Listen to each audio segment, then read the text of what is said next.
আমার বাবা যখন আমাকে হুইল চেয়ারে বসা দেখেছেন, ওখানেই বাবা চেয়ারে বসে পড়েছেন। বলছে আমার 35 বছরের সন্তান, তাকে হুইল চেয়ারে বসে রাখা হয়েছে, আমি বৃদ্ধ বাবা দাঁড়িয়ে থাকি কি করে। এখানে বলে যখন চেয়ারে বসে গেছেন, আমি চেহারার দিকে তাকিয়ে দেখেছি আমার বাবা কতটা অসুস্থ হয়ে পড়েছেন। সেই অসুস্থতা থেকে বাবা মৃত্যুর কোলে ধাবিত হয়েছেন, আল্লাহ তাআলা তাকে নিয়ে গেছেন, আফসোস নেই।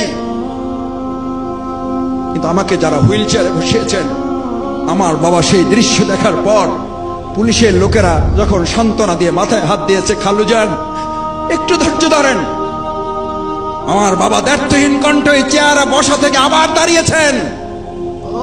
পুলিশের লোকেরা ভালো করে কান খুলে শোনো, আমার 4 ছেলেকে আল্লাহর দ্বীনের জন্য, ইসলামের জন্য বহু আগে তাদেরকে আমি আল্লাহর দ্বীনের মুজাহিদ হিসেবে দিয়ে দিয়েছি।